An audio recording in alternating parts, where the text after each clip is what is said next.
ഇപ്പം ഞാൻ നിൽക്കുന്നത് മധുര മീനാക്ഷി ക്ഷേത്ര പരിസരത്താണ്. നട്ടുച്ചയ്ക്കാണ് ഞങ്ങൾ മധുര മീനാക്ഷി ക്ഷേത്രം കാണാൻ വന്നത്.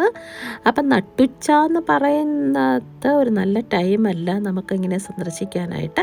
പക്ഷേ അൺഫോർച്ചുനേറ്റ്ലി ഞങ്ങൾക്ക് വേറെ സമയമില്ലാത്തത് കൊണ്ട് ഞങ്ങൾ നട്ടുച്ചയ്ക്കാണ് ഇവിടെ കാണാൻ വന്നത്. അപ്പം നല്ല ചൂടാണ്. ഞാനും എൻ്റെ മരുമോളും ഷാളൊക്കെ പുറച്ചാണ് നിൽക്കുന്നത്. കാരണം ക്ഷേത്രമല്ലേ, ചൂടാണ്. പക്ഷേ ഞങ്ങൾ ഷാളൊക്കെ പുറച്ചാണ് നിൽക്കുന്നത്. അപ്പം ഞങ്ങൾ അങ്ങോട്ട് പോവാണ്. ഈ ഒരു സ്ഥലത്തെന്ന് പറഞ്ഞാൽ വലിയ ക്രൗഡില്ല, പക്ഷേ അങ്ങോട്ട് പോകുന്തോറും ഭയങ്കര ക്രൗഡാണ്. അപ്പോൾ ഞങ്ങൾ അങ്ങോട്ട് പോവാണ്. അവിടുത്തെ വിശേഷങ്ങൾ കാണിക്കാം.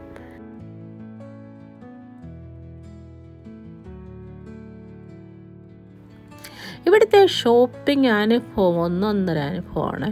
എല്ലാ സാധനങ്ങളും വാങ്ങിക്കാൻ കിട്ടുന്ന ഒരു സ്ഥലമാണ് മധുര മീനാക്ഷി ക്ഷേത്രത്തിൻ്റെ പരിസരം.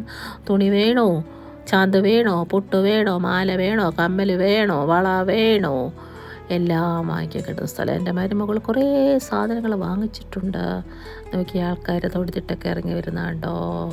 ക്രൗഡാണ്. കുടുംബമായിട്ട് പോകുന്നവരുണ്ട്, ഒറ്റയ്ക്ക് പോയി തൊഴുതിട്ട് വരുന്നവരുണ്ട്, ക്രൗഡായിട്ട് പോയി തൊഴുതിട്ട് വരുന്നവരുണ്ട്.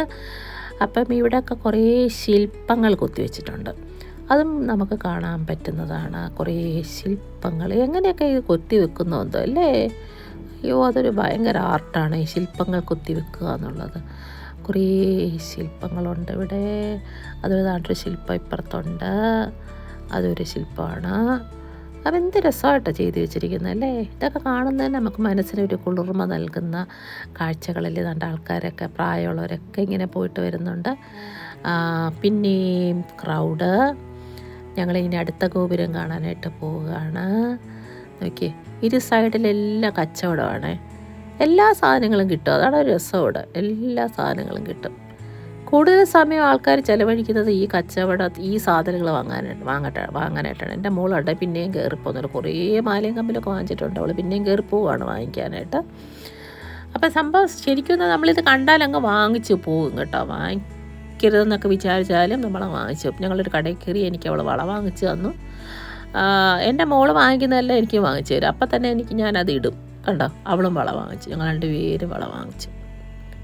അണ്ട വേറെ തണ്ടൊക്കെ വാങ്ങിച്ചിട്ടുണ്ട്. ഈ ഗോപുരം ഞാൻ നേരത്തെ പറഞ്ഞില്ല, മെയിൻ്റനൻസ് വർക്ക് നടക്കുകയാണ്. അതുകൊണ്ട് ഇതെല്ലാം കവർ ചെയ്തിട്ടിരിക്കുക. ആൾക്കാരിങ്ങനെ പോകുന്നുണ്ട്. പിന്നെ ദൈവങ്ങളുടെ പടങ്ങൾ. ഈ നമ്മൾ ചുറ്റുമല്ലേ ഇത് ഗോപുരം കാണാൻ പോകുന്നത്. അപ്പോൾ അവിടെ എല്ലാം ഈ സാധനങ്ങൾ വിൽക്കാൻ വെച്ചിട്ടുണ്ട്. അപ്പോൾ നമ്മൾ ഏത് സൈഡിൽ കൂടെ പോയാലും നമുക്ക് സാധനങ്ങൾ വാങ്ങിക്കാം. അതാണ് ഇതിൻ്റെ ഒരു പ്രത്യേകത. പിന്നെ ഗോപുരം നോക്കി, ഒരു സാരിയുടെ കളർ അമ്മേ. ചൂടും വെയിലും ആ കളറും സൂപ്പർ. മഞ്ഞച്ചരട് എനിക്ക് ഒത്തിരി ഇഷ്ടമുള്ളൊരു സാധനം, മഞ്ഞച്ചരട്. താലി കെട്ടാനല്ലേ ഉപയോഗിക്കുന്നത്? ആണ്, താലി കെട്ടാനാണ് മഞ്ഞച്ചരട് ഉപയോഗിക്കുന്നത്. പിന്നെ മരയും കമ്പരും. പിന്നെ എൻ്റെ മോള് കയറി പോകുന്നുണ്ട് വാങ്ങിക്കാനായിട്ട്. ധാരാളം വെറൈറ്റീസ് ഉണ്ട്. കണ്ട, അവൾ തലയിലൊക്കെ തുണിയൊക്കെ ഇട്ടാണ് ഭയങ്കര ഭക്തി സാധനമായിട്ടാണ് പോയി വാങ്ങിക്കുന്നത്. പിന്നെ ഗോപുരം. അല്ല, പിന്നെയും ആൾക്കാർ വാങ്ങിക്കുന്നു. പിന്നെ ഗോപുരം.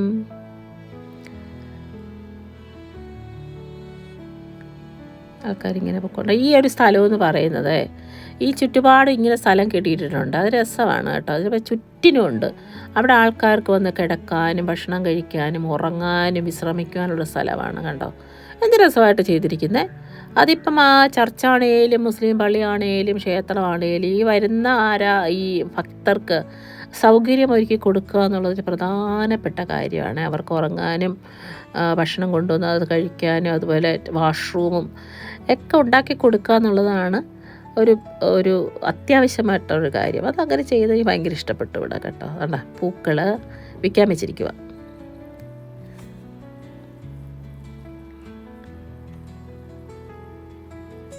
എന്തൊക്കെയോ പൂജ നടക്കുകയാണ് അവിടെ.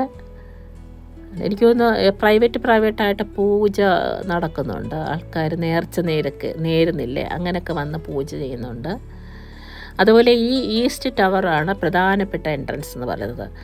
ഈ ഒരു മധുര മീനാക്ഷി ക്ഷേത്രത്തിൽ 14 ഗോപുരങ്ങളുണ്ട്. അതിൽ 4 ഗോപുരങ്ങളാണ് മെയിനായിട്ട് എൻട്രൻസ്. അതിന് ഈസ്റ്റ്, വെസ്റ്റ്, നോർത്ത്, സൗത്ത് ഗോപുരങ്ങളെന്നാണ് പറയുന്നത്. അതിൽ ഈസ്റ്റ് ഗേറ്റ് ഇപ്പം നമ്മൾ കണ്ടില്ലേ, അതാണ് പ്രധാനപ്പെട്ട എൻട്രൻസ്. അതുകൊണ്ട് ഇവിടെ ഭയങ്കര ക്രൗഡാണ്. ഇവിടെ പൂക്കൾ വിൽക്കുന്നത്. പിന്നെ ഞാനിവിടെ കണ്ടൊരു പ്രത്യേകത എന്ന് പറഞ്ഞാൽ ചെരുപ്പ് വെക്കാനായിട്ട് കുറേ സ്ഥലങ്ങൾ അവർ ക്രമീകരിച്ചിട്ടുണ്ട്. കാരണം അകത്ത് കയറുമ്പോഴത്തേന് ഭക്തർക്ക് ചെരുപ്പിട്ടുകൊണ്ട് കയറാൻ പറ്റത്തില്ല. അപ്പോൾ അത് സൂക്ഷിക്കാനായിട്ട് വളരെ എന്ന് പറഞ്ഞാൽ ഭയങ്കര നല്ല സെറ്റപ്പായിട്ട് ചെയ്തിട്ടുണ്ട്. അത് കുറേ സ്ഥലങ്ങൾ ഞാൻ കണ്ടു. അല്ല 1, 2, 3 ഒന്നുമല്ല, കുറേ ചുറ്റുപാടും അത് ക്രമീകരിച്ചിട്ടുണ്ട്. അതൊരു നല്ല കാര്യമാണ്. അപ്പോൾ ഈ വരുന്ന ഭക്തർക്ക് ഒരു തരത്തിലും ഒരു ബുദ്ധിമുട്ടുണ്ടാകരുതെന്നുള്ളതാണ് ഈ ക്ഷേത്ര നടത്തിപ്പുകാരുടെ ലക്ഷ്യം. അപ്പോൾ അങ്ങനെ ഒരു ബുദ്ധിമുട്ട് നമുക്ക് ഉണ്ടാകത്തില്ലാണ്ട് ആൾക്കാരൊക്കെ തൊഴുതിട്ടൊക്കെ വന്നിട്ട് ഭക്ഷണമൊക്കെ വാങ്ങിച്ച് കഴിക്കുകയാണ്. അപ്പോൾ ഇവിടുത്തെ ഭക്ഷണം എന്ന് പറഞ്ഞാൽ ഒരു നല്ല ഭക്ഷണമാണ്. കാരണം പ്യുവർ വെജിറ്റേറിയൻ. എന്താ പറയുക, മറ്റേ തൈര് സാദം, മെലോ റൈസ്, കുറേ വെറൈറ്റി എന്താ ഭക്ഷണങ്ങൾ. നമ്മളെപ്പോഴും ചിക്കനിലും മട്ടണിലും ബീഫിലും ഒക്കെയല്ലേ വെറൈറ്റീസ് പരീക്ഷിക്കുന്നത്. പക്ഷേ ഇവിടെ കുറേ വെറൈറ്റി സാധനങ്ങൾ, വെറൈറ്റി ഫുഡുകൾ കിട്ടും, പ്യുവർ വെജിറ്റേറിയൻ. അത് എനിക്ക് ഭയങ്കര ഇഷ്ടപ്പെട്ടു കേട്ടോ. അതുപോലെ ചായ, വട, എല്ലാം കിട്ടുന്നൊരു സ്ഥലം. അപ്പോൾ പ്യുവർ വെജിറ്റേറിയൻ ഫുഡ് കഴിക്കണമെങ്കിൽ ഇവിടെ വന്നാൽ മതി. നമുക്ക് പ്യുവറായിട്ട് വെജിറ്റേറിയൻ ഫുഡ് കഴിക്കാം. ക്രൗഡ് ആൾക്കാർ, കാരണം ക്രൗഡാണെന്ന് പറഞ്ഞാലും ഈ കുറേ ഏരിയ ഉള്ളതുകൊണ്ട് ആൾക്കാർക്ക് പല സ്ഥലങ്ങളിൽ നിൽക്കാനും ഇരിക്കാനും കിടക്കാനും ഭക്ഷണം കഴിക്കാനൊക്കെ പറ്റും. അതാണ് ഇതിൻ്റെ ഒരു പ്രത്യേകത. കാരണം ചുറ്റുപാടല്ലേ, ഇപ്പം 4 ഗോപുരങ്ങൾ മെയിനായിട്ടുള്ളപ്പോൾ എന്ന് പറഞ്ഞാൽ അത് ചുറ്റിനുമാണ് കിടക്കുന്നത്. അപ്പം നമുക്ക് കാണുമ്പോഴും നമ്മളിങ്ങനെ ചുറ്റിന് നടന്നാണ് കാണുന്നത്. അപ്പോൾ അതും കുറേ സ്പേസ് ഉള്ളത് കൊണ്ട് നമുക്കത് നല്ലതായിട്ട് ആസ്വദിക്കാൻ പറ്റും. അപ്പോൾ ഞങ്ങൾ എല്ലാം കണ്ടു. ഭയങ്കര ചൂടാണ്. അപ്പോൾ ഞങ്ങൾ കാറിൽ കയറി മധുരയിൽ കൂടെ ഇനി സച്ചിൻ്റെ ദന്തൽ കോളേജ് കാണാനായിട്ട് പോവുകയാണ്. അപ്പോൾ ഏകദേശം 2011 മുതലാണ് അവനിവിടെ പഠിച്ചത്. അപ്പോൾ കുറച്ച് വർഷത്തിന് മുമ്പല്ലേ. പക്ഷേ ഈ മധുര സിറ്റി എന്നൊക്കെ പറയുന്നത് വലിയ വ്യത്യാസമൊന്നും ഉണ്ടായിട്ടില്ല. പണ്ട് വന്നതുപോലെ തന്നെയാണ് ഇവിടെ. വലിയ വ്യത്യാസമായിട്ട് എനിക്ക് തോന്നുന്നില്ല. കടകൾ അതുപോലെ തന്നെ, മനുഷ്യരും അതുപോലെ തന്നെ, സൈഡിലുള്ള കടകൾ, പിന്നെ പൂക്കടകൾ, വെജിറ്റബിള്. ഇത് ഒരു സൺഡേ ആയതുകൊണ്ട് അധികം നമുക്ക് കടകൾ കാണാൻ പറ്റത്തില്ല, പകുതി ക്ലോസ്ഡാണ്. അപ്പം എനിക്ക് ഭയങ്കര ഇഷ്ടപ്പെട്ടൊരു സ്ഥലമാണ് മധുര. കാരണം എൻ്റെ മോനിവിടെ പഠിച്ചത് കൊണ്ട് ഞങ്ങളെ കൊണ്ടുവിടാൻ വരും. അപ്പം ഞങ്ങളന്ന് നാഗർകോവിലായിരുന്നു. അവനെ സൺഡേ വീട്ടിൽ വന്നു കഴിഞ്ഞാൽ നെക്സ്റ്റ് ഡേയിൽ മോർണിംഗിൽ ഞങ്ങളിവനെ കൊണ്ടുവിടും. കാരണം 8 മണിക്ക് അവന് ക്ലാസ് തുടങ്ങും. അപ്പം ഞങ്ങളെല്ലാ ആഴ്ചയിലും വന്നിരുന്നൊരു സ്ഥലമാണ്. അതുകൊണ്ട് കുറേ ഇഷ്ടമാണ് ഈ മധുര എന്ന് പറയുന്നത്. അപ്പോൾ വലിയ മാറ്റമൊന്നും വന്നിട്ടില്ല. പക്ഷേ വേറെ സൈഡിൽ കുറേ എക്സ്പ്രസ് ഹൈവേകൾ അങ്ങനത്തെ സ്ഥലങ്ങളൊക്കെ ഉണ്ട്. കുറേ വികസനങ്ങളൊക്കെ വന്നിട്ടുണ്ട്. പക്ഷേ ഈ സ്ഥലത്ത് പണ്ടത്തെ പോലെ തന്നെ വലിയ വികസനങ്ങളൊന്നും ഉണ്ടായിട്ടില്ല എന്ന് എനിക്ക് തോന്നുന്നു. ചിലപ്പോൾ ഉണ്ടായിക്കാണോ എനിക്കറിയില്ല. ഇതേതാ നേരത്തെ പോലെ തന്നെ ഈ കടകൾ എല്ലാം ഇത് തന്നെ.